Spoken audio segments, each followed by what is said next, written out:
Welcome to A edu और ए edu के हमारे इस यूट्यूब चैनल में आप सभी का स्वागत है।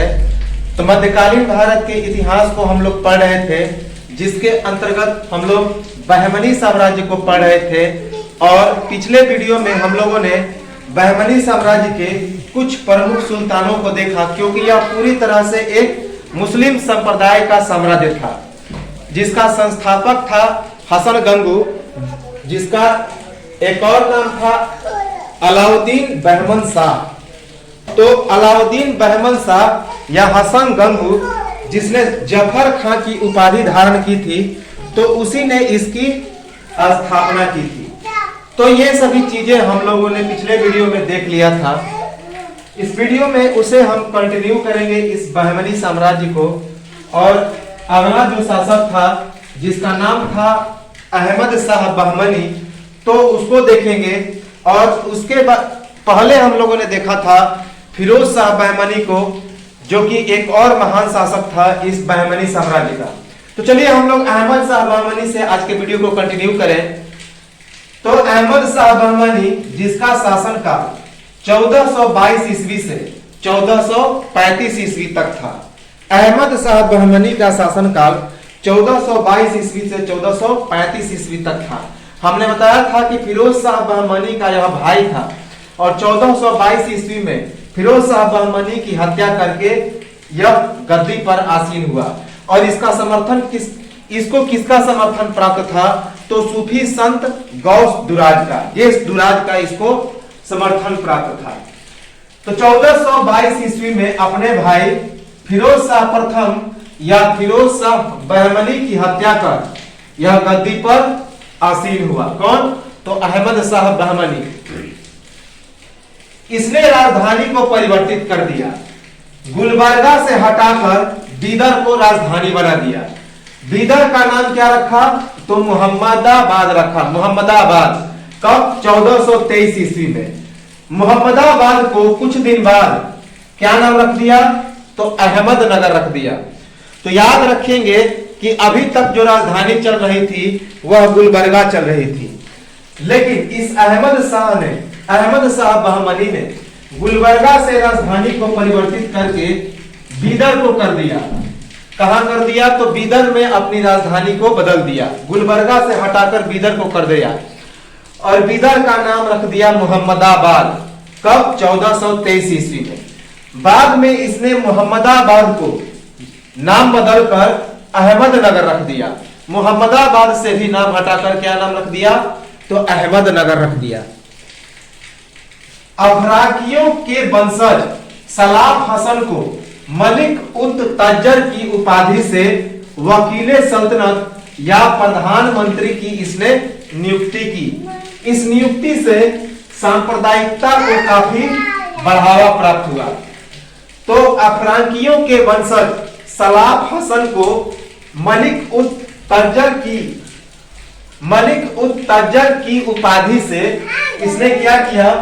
तो प्रधानमंत्री या वकीले सल्तनत की नियुक्ति की। तो याद रखेंगे, इस अहमद शाह बहमनी ने अफराकियों के वंशज सलाफ हसन को मलिक उत तज्जर की उपाधि से कौन सा पद दिया?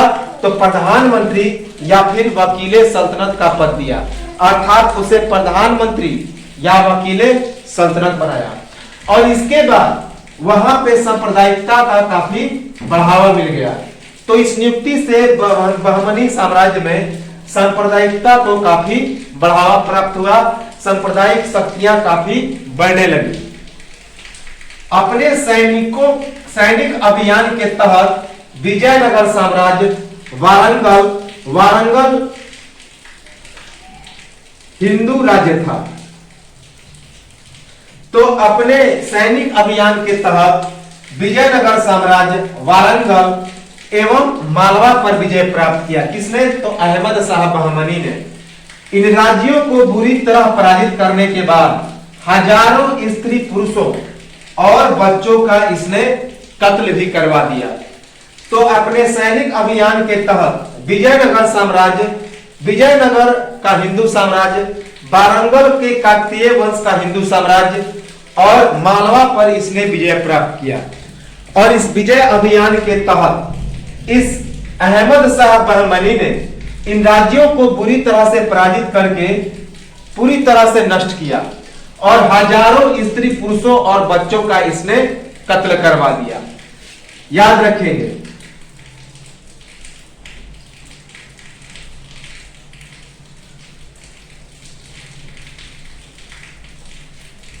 उसके बाद गुजरात के सुल्तानों एवं कोंकण के हिंदू राजाओं पर विजय और गुजरात के साथ एक संधि की स्थापना। तो गुजरात के सुल्तानों और कोंकण के हिंदू राजाओं पर भी इस अहमद शाह बहमनी ने विजय प्राप्त किया और इसके बाद गुजरात के साथ एक संधि भी इसने की। तो गुजरात के सुल्तानों और कोंकण के हिंदू राजाओं पर भी इस अहमद शाह बहमनी ने विजय प्राप्त किया और उसके बाद गुजरात के साथ एक इसने संधि भी की। इसका शासनकाल न्याय एवं धर्मनिरपेक्षता हेतु प्रसिद्ध था, जिसका उल्लेख इतिहास में शाह वली या संत अहमद के नाम से हुआ। तो इसका शासनकाल न्याय एवं धर्मनिरपेक्षता के नाम से प्रसिद्ध हुआ, जिसका उल्लेख इतिहास में शाह वली या संत अहमद के नाम से विख्यात है। शाह अली या संत अहमद का नाम इसे क्यों पड़ा? क्योंकि इसे संत गेसु दराज का समर्थन प्राप्त था। तो संत गेसु दराज के समर्थन के कारण इसे इतिहास में शाह वली या संत अहमद के नाम से जाना जाता है और इसका शासनकाल न्याय एवं धर्मनिरपेक्षता हेतु काफी प्रसिद्ध था। 1432 ईस्वी में बीदर दुर्ग के रंग महल का निर्माण, जिसके 3 कमरों में सुंदर पुष्प लताओं का चित्रण है, जो अब क्या हो चुका है तो नष्ट हो चुके हैं। तो 1432 ईस्वी में अहमद शाह बहमनी ने बीदर दुर्ग के अर्थात बीदर के किले का रंग महल का निर्माण किया। तो 1432 ईस्वी में बीदर दुर्ग के रंग महल का निर्माण किया इस अहमद शाह बहमनी ने, जिसके 3 कमरों में सुंदर पुष्प लताओं का चित्र बना हुआ था, जो अब नष्ट हो चुके हैं।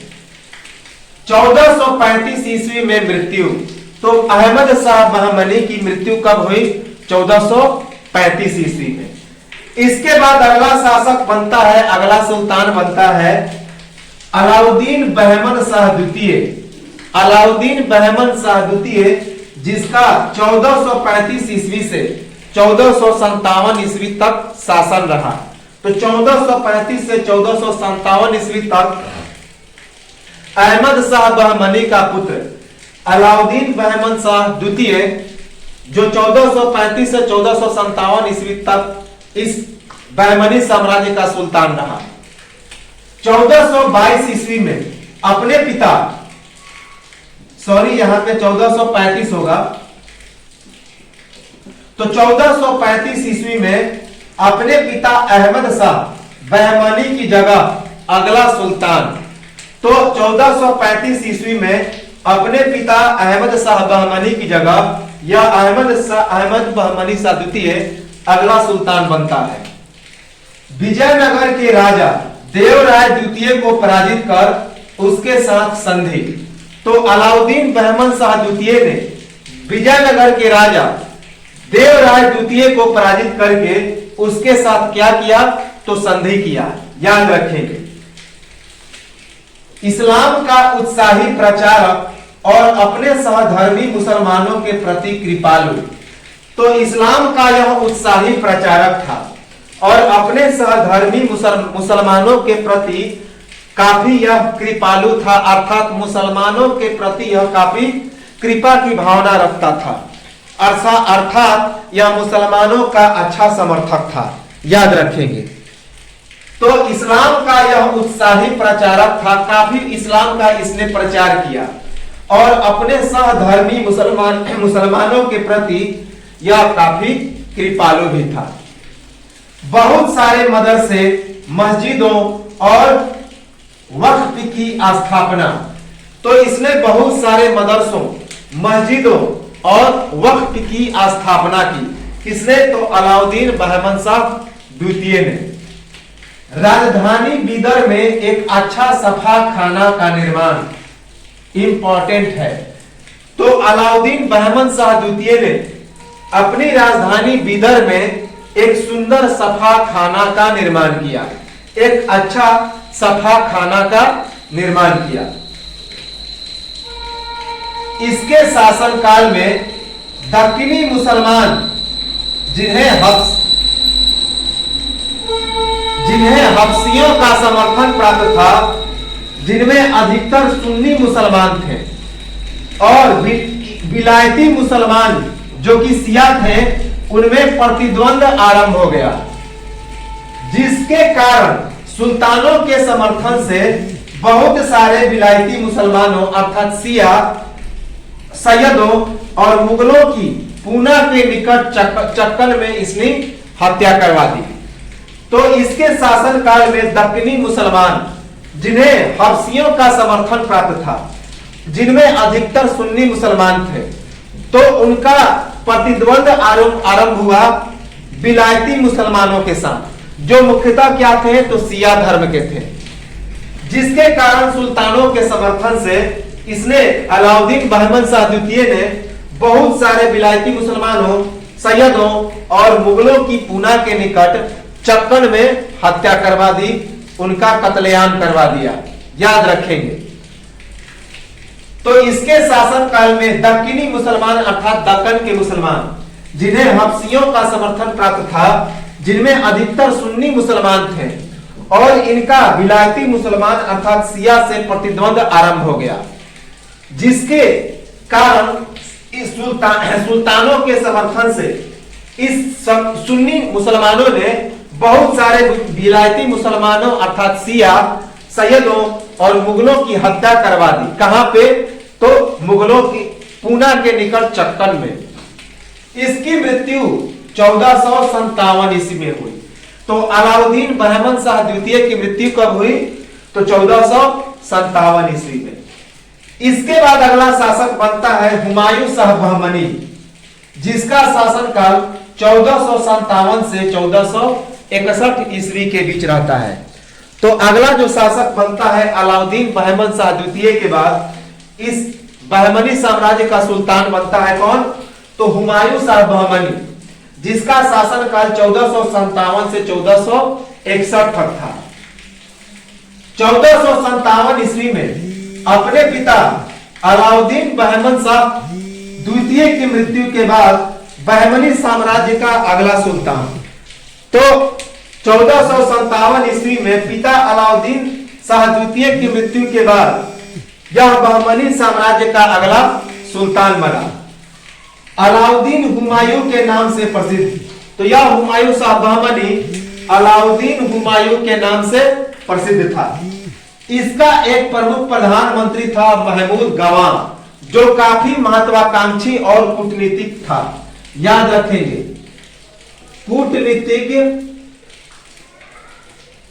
एवं महत्वाकांक्षी।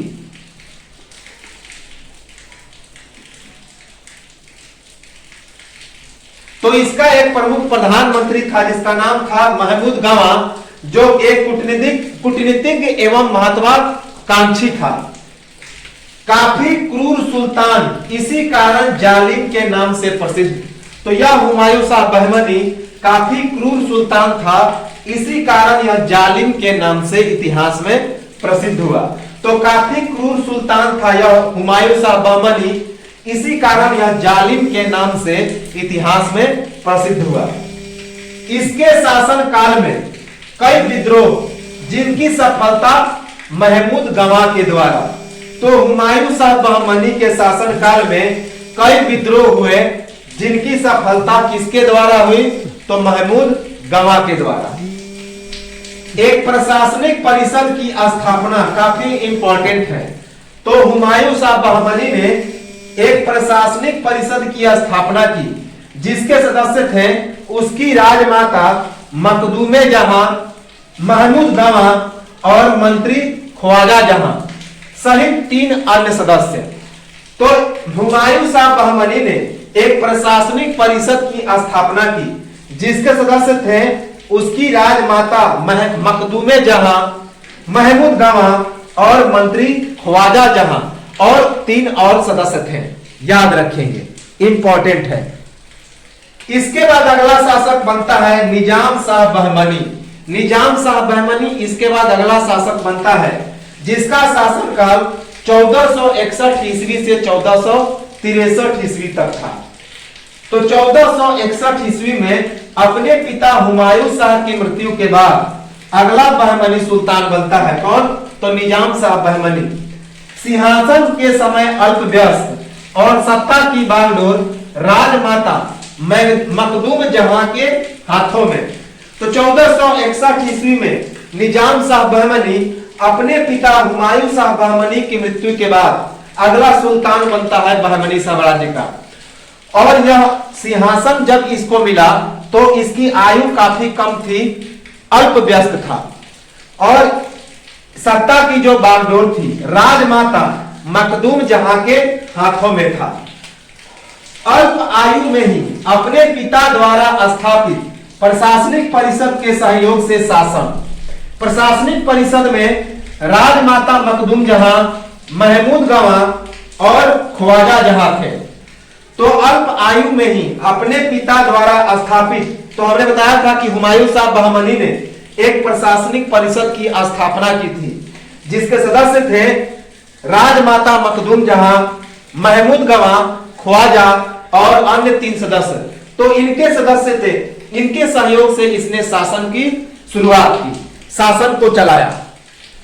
सुल्तान की अर्थव्यवस्था का फायदा उठाकर उड़ीसा के शासक कपिलेश्वर गजपति के द्वारा दक्षिण की ओर से तथा मालवा के महमूद खिलजी के द्वारा उत्तर की ओर से आक्रमण, परंतु महमूद गवां की वीरता के कारण निजाम शाह की विजय। तो सुल्तान की अल्पव्यस्तता का फायदा उठाकर उड़ीसा के शासक कपिलेश्वर गजपति ने दक्षिण की ओर से आक्रमण किया इस बहमनी राज्य पर, जबकि मालवा के शासक महमूद खिलजी ने उत्तर की ओर से आक्रमण किया। लेकिन महमूद गवां की वीरता के कारण निजाम शाह विजय हो गया। निजाम शाह महमूद गवां के अध्यक्षता में क्या किया? तो उड़ीसा के गजपति को और मालवा के खिलजी को दोनों को पराजित कर दिया। तो सुल्तान की अर्थव्यवस्था का फायदा उठाकर उड़ीसा के शासक कपिलेश्वर गजपति के द्वारा दक्षिण की ओर से तथा मालवा के महमूद खिलजी के द्वारा उत्तर की ओर से आक्रमण किया गया। लेकिन महमूद गवां की वीरता के कारण निजाम शाह विजय हो गया। उड़ीसा तथा खान देश की संयुक्त सेना के साथ मालवा के शासक महमूद खिलजी के द्वारा दक्कन पर आक्रमण कर बीदर पर कब्जा, सुल्तान के परिवार का भाग कर फिरोजाबाद में शरण लिया गया। पर महमूद गवां के कूटनीति एवं महत्वाकांक्षी के कारण निजाम शाह की विजय हो गई। याद रखेंगे। तो उड़ीसा और खान देश की संयुक्त सेना ने मालवा के साथ मिलकर तो उड़ीसा और खान देश की संयुक्त सेना ने मालवा के शासक महमूद खिलजी को मिलाकर दक्कन पर आक्रमण करके बीदर पर कब्जा कर लिया। लेकिन और इसके बाद जो सुल्तान निजाम शाह बहमनी था तो अपने परिवार सहित वह कहां भाग गया? तो फिरोजाबाद भाग गया और वहीं पर इसने शरण ली। लेकिन महमूद गवां के कूटनीति और महत्वाकांक्षी के कारण इसमें भी निजाम शाह विजय हो गया। याद रखेंगे। तो उड़ीसा तथा खान देश की संयुक्त सेना के साथ मालवा के शासक महमूद खिलजी के द्वारा दक्कन पर आक्रमण किया गया और उसके बाद बीदर पर इसने कब्जा कर लिया। सुल्तान अपने परिवार के साथ भागकर फिरोजाबाद में शरण ले लिया। लेकिन महमूद गवां के कूटनीति और महत्वाकांक्षी होने के कारण निजाम शाह इसमें भी विजय प्राप्त कर लिया। मुख्य विजय थी महमूद गवां की। 1463 ईस्वी में अचानक अल्प आयु में मृत्यु। तो इस निजाम शाह बहमनी की 1463 ईस्वी में कम आयु में ही अचानक से मृत्यु हो जाती है। तो 1463 ईस्वी में अचानक ही अल्प आयु में इस निजाम शाह बहमनी की मृत्यु हो जाती है। तो इसका एक स्क्रीनशॉट लें और मिलेंगे हम लोग कुछ समय के बाद इसके अगले शासकों को लेकर।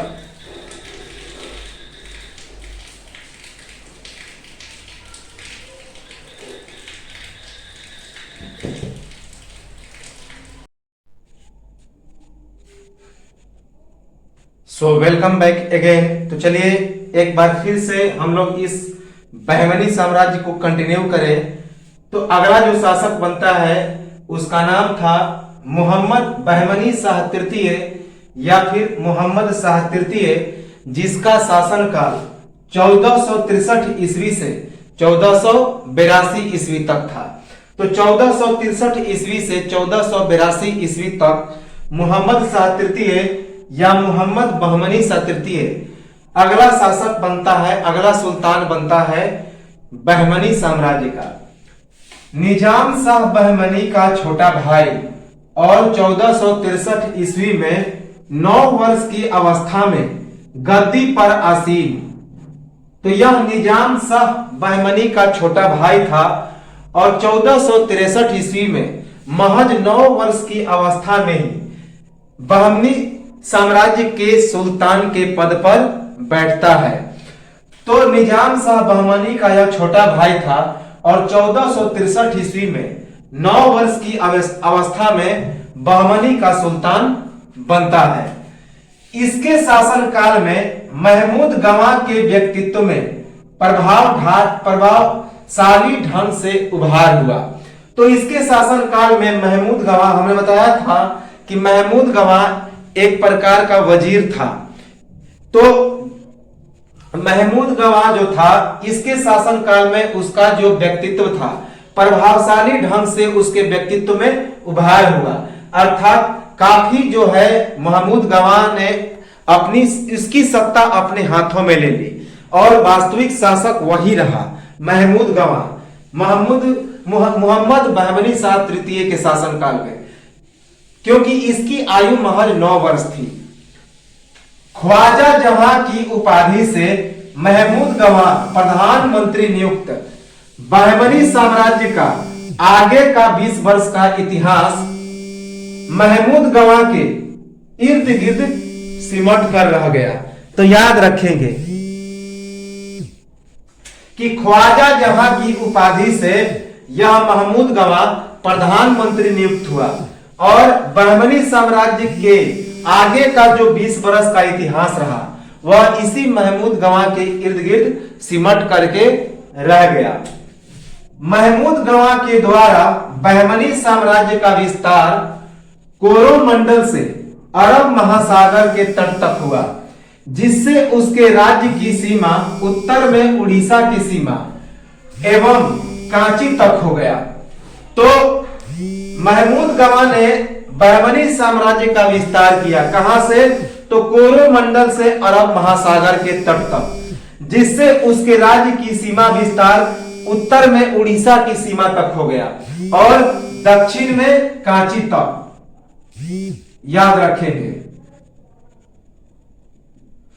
तो महमूद गवाह के द्वारा साम्राज्य का जो विस्तार था वह कोरोमंडल से अरब महासागर के तट तक हो गया, जिससे उसके राज्य की सीमा का विस्तार उत्तर में उड़ीसा की सीमा एवं दक्षिण में कांची तक हो गया। महमूद गवाह के द्वारा मालवा, संगमेश्वर, कोंकण एवं गोवा पर सफल सैनिक अभियान। तो महमूद गवाह ने मालवा, संगमेश्वर, कोंकण और गोवा पर सफल सैनिक अभियान किया, अर्थात इन सभी क्षेत्रों पर विजय प्राप्त किया। महमूद गवाह का सबसे सर्वोत्कृष्ट सफल सैनिक अभियान विजयनगर साम्राज्य के गोवा बंदरगाह पर विजय। तो इस महमूद गवाह का सबसे सर्वोत्कृष्ट सफल सैनिक अभियान था विजयनगर साम्राज्य के गोवा बंदरगाह पर विजय, क्योंकि विजयनगर में गोवा बंदरगाह से फारस की खाड़ी से व्यापार होता था, काफी मात्रा में व्यापार होता था। बहुत सारी कीमती चीजें फारस की खाड़ी और लाल सागर से इस गोवा बंदरगाह के माध्यम से आती थी। तो इसी कारण महमूद गवाह का सबसे सर्वोत्कृष्ट सफल अभियान किसे कहा जाता है? तो विजयनगर साम्राज्य के गोवा बंदरगाह पर विजय। महमूद गवाह का अंतिम अभियान मेल्लार एवं कांची प्रदेश पर विजय। तो महमूद गवाह का जो अंतिम अभियान था वह मेल्लार और कांची प्रदेश पर विजय था। याद रखेंगे, मेल्लार और कांची पर विजय इसका अंतिम अभियान था। यद्यपि कि महमूद गवाह का शासनकाल सैनिक सफलताओं से पूर्ण था, पर उसका अंत अत्यंत ही दुखद पूर्ण हुआ। चूंकि सुल्तान मद्यपान अधिक करता था और जाली चिट्ठियों के आधार पर महमूद गवाह की स्वामी भक्ति पर संदेह उत्पन्न कर 1481 ईस्वी में उसका वध करा दिया गया। पर इन जाली चिट्ठियों का शीघ्र ही भंडाफोड़ हो गया, किंतु अगले ही वर्ष अर्थात 1482 ईस्वी में इसकी मृत्यु की शोक के कारण मोहम्मद शाह तृतीय की भी मृत्यु हो गई। तो 1482 ईस्वी में जब मोहम्मद बहमनी शाह तृतीय 19-20 वर्ष का हो गया था, तो उसे काफी चीजें समझ में आने लगी थी और वह सत्ता को संभालने भी लगा था। तो महमूद गवाह का शासनकाल सैनिक सफलताओं से परिपूर्ण था। उसने काफी सैनिक सफलताएं प्राप्त की, लेकिन उसका अंत जो हुआ अत्यंत दुखद हुआ। जो महमूद बहमनी शाह तृतीय था वह मद्यपान अधिक करता था, अर्थात एक नंबर का वह शराबी था। तो उसे जाली चिट्ठी दिया गया और जाली चिट्ठी में क्या लिखा गया कि महमूद गवाह आपके विरुद्ध षड्यंत्र कर रहा है, तो और आपकी स्वामी भक्ति पर उसे उसका संदेह है, अर्थात वह अच्छे ढंग से आपकी स्वामी भक्ति नहीं करता, आपके साथ वह धूर्ताई करता है, बेईमानी करता है। यह जाली चिट्ठी लिख कर दिया गया किसे? तो मोहम्मद बहमनी शाह तृतीय को। और इसी कारण मोहम्मद बहमनी शाह तृतीय ने क्या किया? तो उसका 1481 ईस्वी में वध करवा दिया। लेकिन जब जैसे ही जाली चिट्ठियों का भंडाफोड़ हुआ और मोहम्मद बहमनी शाह तृतीय को इसका पता लगा, सच्चाई का पता लगा, तो इसके शोक में अगले ही वर्ष अर्थात 1482 ईस्वी में वह अपनी क्या कर लेता है? तो उसकी भी मृत्यु हो जाती है, क्योंकि इस मोहम्मद बहमनी शाह तृतीय का मूल जो विजेता था यही महमूद गवाह था। तो यद्यपि कि महमूद गवाह का शासनकाल सैनिक सफलताओं से पूर्ण था, पर उसका जो अंत हुआ अत्यंत दुखद हुआ। चूंकि सुल्तान मद्यपान अधिक करता था, शराब अधिक पीता था और जाली चिट्ठियों के आधार पर मोहम्मद गवाह की स्वामी भक्ति पर संदेह उत्पन्न कर 1481 ईस्वी में उसका वध करा दिया गया, अर्थात उसकी हत्या करा दी गई। लेकिन जब इन जाली चिट्ठियों का शीघ्र ही भंडाफोड़ हुआ, तो अगले ही साल अर्थात 1482 ईस्वी में इसी की मृत्यु के शोक के कारण मोहम्मद शाह तृतीय की भी मृत्यु हो जाती है। याद रखें, महमूद गवाह के द्वारा जीते हुए प्रदेशों के साथ बहमनी साम्राज्य का 8 प्रांतों में विभाजन, जिसे प्रांत या तरफ कहा जाता था। इन प्रांतों को क्या कहा जाता था? तो तरफ कहा जाता था, तरफ। तो महमूद गवाह ने जीते हुए प्रदेशों के साथ बहमनी साम्राज्य का 8 प्रांतों में विभाजन किया, जिन्हें इन 8 प्रांतों को तरफ कहा जाता था, तरफ। महमूद गवाह के द्वारा भूमि की नापजोख, गांव की सीमाओं का निर्धारण, लगान के निर्धारण के जांच के आदेश दिए गए। तो महमूद गवाह के द्वारा भूमि की नापजोख, गांव की सीमाओं का निर्धारण एवं लगान के निर्धारण के जांच के आदेश दिए गए। याद रखेंगे, महमूद गवाह के द्वारा विभाजित 8 प्रांतों या तरफों में प्रत्येक तरफ का एक तरफदार होता था। जिसका काम क्या होता था, तो प्रशासन चलाना। इसका काम होता था प्रशासन को चलाना। तो महमूद गवाह के द्वारा जो 8 प्रांत विभाजित किए गए थे, प्रांतों को 8 भाग में विभाजित किए गए थे, जिन्हें तरफ कहा जाता था, तो उनके प्रशासन को चलाने के लिए तरफदार की व्यवस्था हुई थी। अर्थात वह तरफ का मालिक था, तरफदार, जिसे प्रांतपति की भी संज्ञा दी जाती थी। प्रत्येक तरफदार का वेतन 500 घोड़े का दल बनाए रखने के लिए 1 लाख खून दिए जाते थे। वेतन नगद और जागीर दोनों ही रूप में उन्हें दिए जाते थे। तो प्रत्येक तरफदार का जो वेतन होता था, 500 घोड़े का दल बनाए रखने के लिए 1 लाख खून दिए जाते थे। हमने बताया था कि पैगोडा जो था वह विजयनगर साम्राज्य के मुद्रा, सोने के सिक्के या फिर मुद्रा को कहा जाता था, लेकिन हुण यह बहमनी साम्राज्य की मुद्रा या फिर सिक्के को कहा जाता था। तो जो प्रत्येक तरफदार होते थे, उन्हें 500 अश्व सेना या फिर घोड़े के बदले में घोड़े को बनाए रखने के लिए 1 लाख खून के रूप में वेतन दिया जाता था, और उन्हें वेतन नगद और जागीर दोनों ही रूपों में प्राप्त होता था। जिस तरफदार को वेतन जागीर के रूप में मिलता था, उन्हें राजस्व वसूलने हेतु कुछ राशि अलग से भी प्राप्त होते थे। प्रत्येक प्रांत में जमीन का एक भाग, जिसे खालिसा कहा जाता था, सुल्तान के लिए खर्च होता था। तो जिस तरफदार को वेतन जागीर के रूप में प्राप्त होता था, उन्हें राजस्व या फिर टैक्स वसूलने के लिए कुछ राशि अलग से भी प्राप्त होते थे।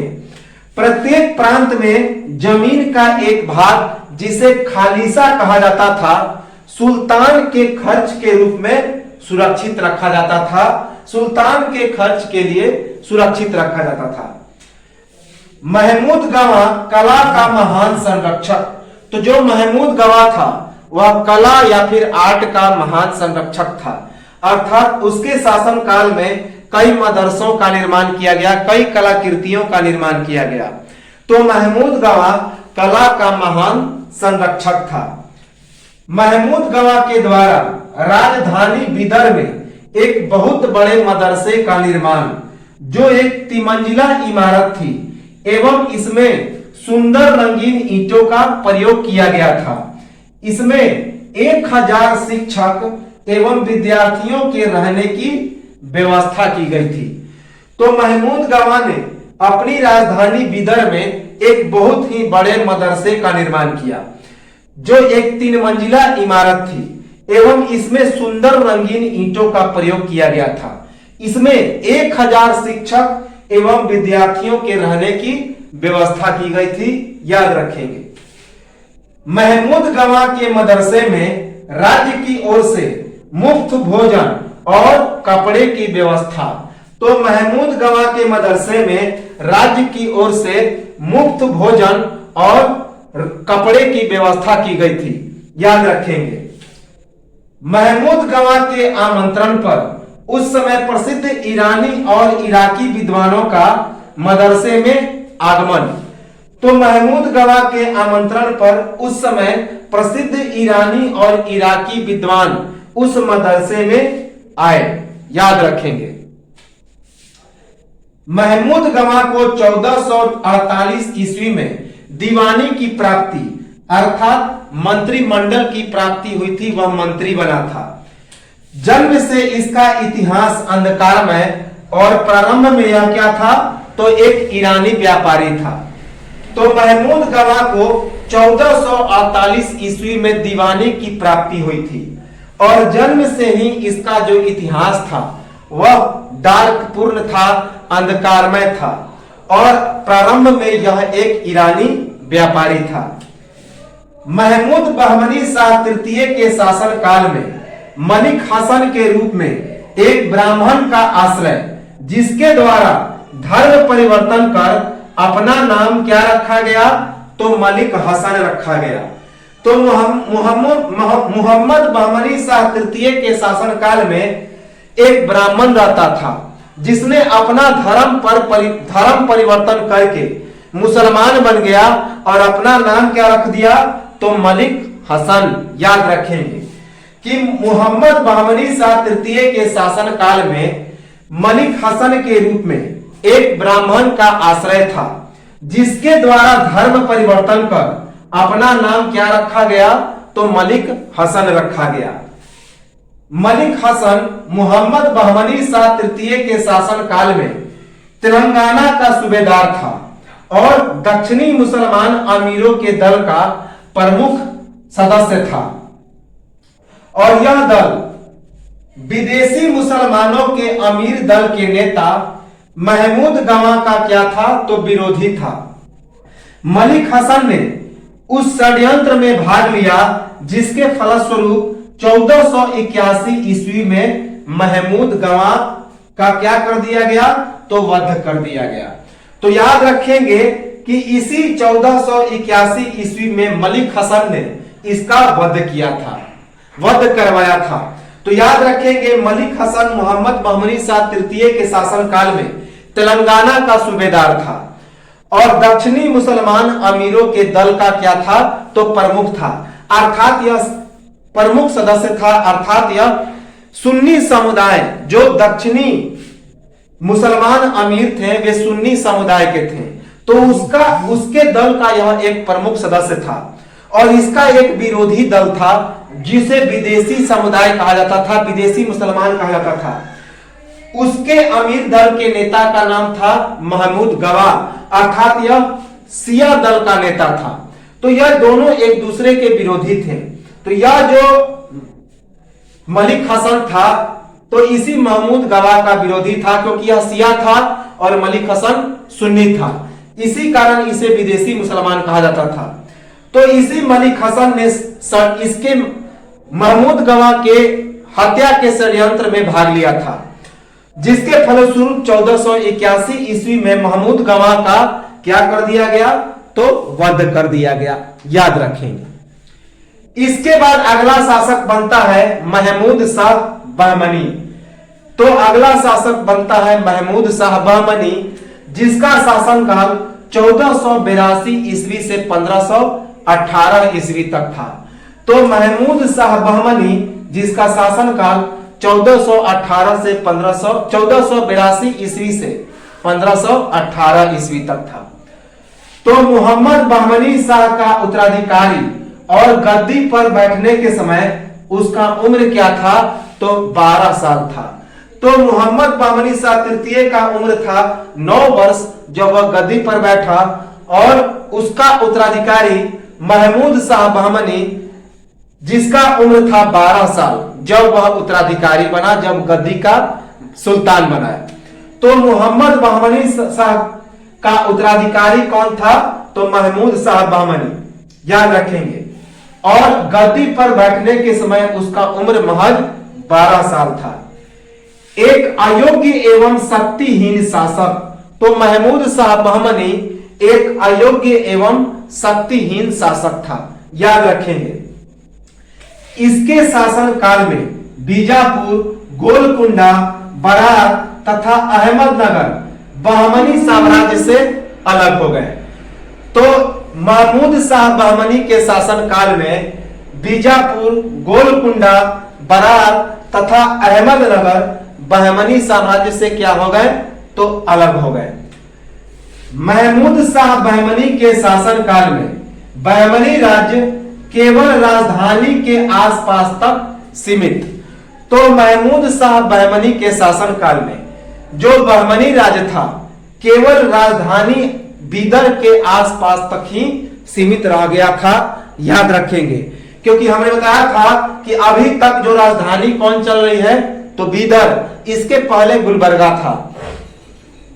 तो महमूद शाह बहमनी के शासन काल में बहमनी राज्य केवल राजधानी के आसपास तक सीमित रह गया था। महमूद शाह बहमनी और उसके शेष उत्तराधिकारी दक्कन के लोमड़ी कहे जाने वाले तुर्क सूबेदार अमीर अली बरीद, जिसे कासिम वलीद भी कहा जाता था, उसके कठपुतली मात्र बनकर रह गए थे। तो महमूद शाह बहमनी के शासन काल में जो राज्य था वह केवल राजधानी बीदर के पास आसपास तक ही सीमित रह गया था। और महमूद शाह बहमनी और उसके बाद जितने शेष उत्तराधिकारी हुए वे दक्कन के लोमड़ी कहे जाने वाले तुर्क सूबेदार, तुर्क सरदार जिसका नाम था अमीर अली बरीद या फिर कासिम बरीद, उसके कठपुतली बनकर रह गए थे। तो ये महमूद शाह बहमनी के बाद जो शासक हुए शासन तो किए, लेकिन तुर्क सरदार किस कासिम बरीद के अधीन, कासिम बरीद वास्तव में शासन कर रहा था और ये सभी उसके कठपुतली थे। तो नाम मात्र के शासक थे और शासन चला रहा था कासिम बरीद, जो कि एक तुर्क सरदार था। तो महमूद शाह बहमनी और उसके शेष उत्तराधिकारी दक्कन के लोमड़ी कहे जाने वाले तुर्क सरदार। तो यह पूछा गया है, याद रखेंगे कि दक्कन का लोमड़ी किसे कहा जाता है, तो कासिम बरीद को, जो कि तुर्क का सरदार था, तुर्क सरदार था। और अमीर अली बरीद भी इसका नाम था। तो महमूद शाह बहमनी और उसके शेष उत्तराधिकारी दक्कन के लोमड़ी कहे जाने वाले तुर्क सरदार अमीर अली बरीद या कासिम बरीद के कठपुतली बनकर रह गए थे। 1518 ईस्वी में महमूद शाह बहमनी की मृत्यु के समय अगले बीदर के शासक कासिम बरीद के अधीन नाम मात्र के शासक रहे। तो जब 1518 ईस्वी में इस महमूद शाह बहमनी की मृत्यु हो गई, तो उसकी मृत्यु के समय अगले जो बीदर के शासक हुए वे कासिम बरीद के अधीन नाम मात्र के शासक रहे।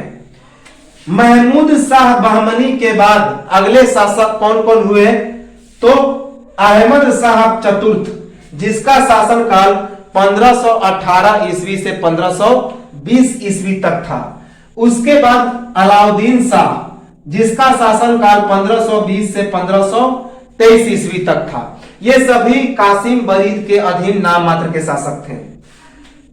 कासिम बरीद महमूद शाह बहमनी का एक क्या था, तो वजीर था, अर्थात सेनापति था। तो कासिम बरीद महमूद शाह बहमनी का एक वजीर या फिर सेनापति था।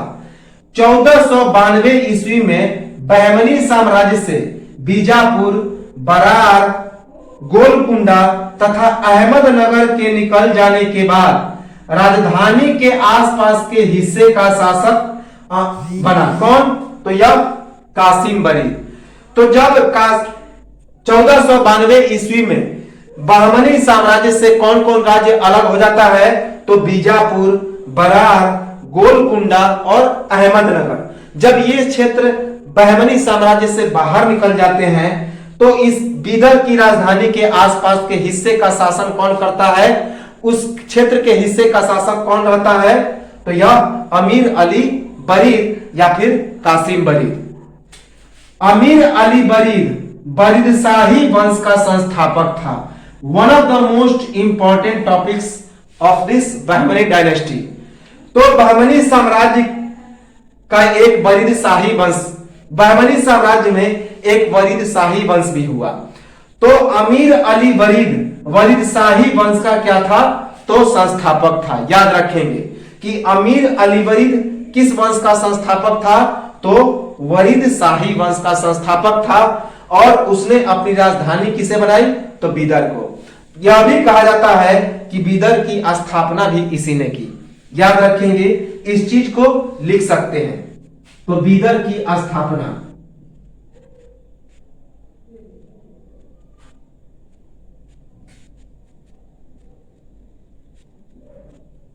तो बीदर की स्थापना या बीदर राज्य बनाया इस अमीर अली बरीद ने और बरीदशाही वंश का संस्थापक बना।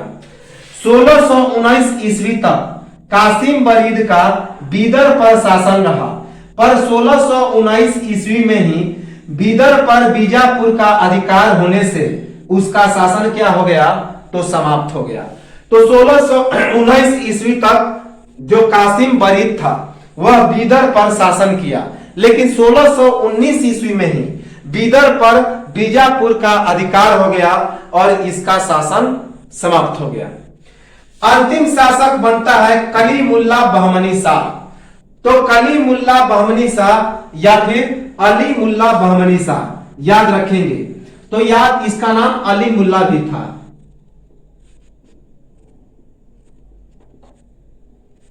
तो कलीमुल्ला बहमनी शाह या फिर अली मुल्ला बहमनी शाह इस बहमनी साम्राज्य का अंतिम शासक था, जिसका शासनकाल 1523 ईस्वी से 1526 ईस्वी तक रहता है। तो 1523 से 1526 ईस्वी कलीमुल्ला बहमनी शाह यह अंतिम शासक होता है बहमनी साम्राज्य का। बहमनी साम्राज्य का अंतिम सुल्तान और नाम मात्र का शासक। तो यह कलीमुल्ला बहमनी शाह अंतिम सुल्तान होता है बहमनी साम्राज्य का और यह एक नाम मात्र का शासक होता है। वास्तविक शासक कासिम बरीद के हाथों मारे जाने से बचने हेतु 1526 ईस्वी में बीजापुर पलायन कर गया। तो वास्तविक शासक कौन था इसके शासन में? तो कासिम बरीद। तो उसके हाथों मारे जाने से बचने के लिए इसने 1526 ईस्वी में कहां भाग गया? तो बीजापुर में जाकर इसने शरण लिया, बीजापुर भाग गया। तो वास्तविक शासक था इसके समय कासिम बरीद और उसके हाथों से मारे जाने से बचने के लिए यह 1526 ईस्वी में बीजापुर पलायन कर गया, अर्थात बीजापुर भाग गया। बाद में अहमदनगर पलायन, जहां 1526 ईस्वी में इसकी मृत्यु हो जाती है। तो बीजापुर से भी वह भागकर कहां चला जाता है? तो अहमदनगर में। कौन? तो कलीमुल्ला बहमनी शाह। और इसी अहमदनगर में 1526 ईस्वी में इसकी मृत्यु भी हो जाती है। कलीमुल्ला बहमनी शाह के मृत्यु के समय बहमनी साम्राज्य का विभाजन बरार, बीजापुर, गोलकुंडा, अहमदनगर और बीदर में। तो कलीमुल्ला बहमनी शाह के मृत्यु के समय बहमनी साम्राज्य का विभाजन 4 प्रांतों में हो गया। कौन कौन? तो बरार, बीजापुर, गोलकुंडा, अहमदनगर और बीदर में। 5 प्रांतों में, बरार, बीजापुर, गोलकुंडा, अहमदनगर और फिर बीदर में, इन 5 प्रांतों में इसका विभाजन हो गया। तो हम लोग इस 5 प्रांतों को बारी बारी से पढ़ेंगे, इसके संस्थापक को पढ़ेंगे। हालांकि बीदर शाही वंश की स्थापना तो हम लोग देख चुके हैं, बीदर के बारे में देख चुके हैं, बाकी चारों को हम लोग देखेंगे बारी बारी से। और यह बहमनी साम्राज्य के शासक का होता है यहीं पर समाप्ति। तो एक स्क्रीनशॉट ले लेंगे और आगे हम लोग बहमनी साम्राज्य को कंटिन्यू करेंगे। कुछ फैक्ट बचे हैं इन चारों राज्यों से संबंधित, इन चारों प्रांतों से संबंधित, और उसके बाद यह बहमनी साम्राज्य समाप्त हो जाएगा और चलेंगे हम लोग सूफी आंदोलन और भक्ति आंदोलन की ओर, जो कि इस मेडिएवल हिस्ट्री का सबसे लास्ट पार्ट होगा और यह इसके बाद मेडिएवल हिस्ट्री समाप्त हो जाएगा। तो एक स्क्रीनशॉट लें और मिलेंगे हम लोग अगले वीडियो में। तब तक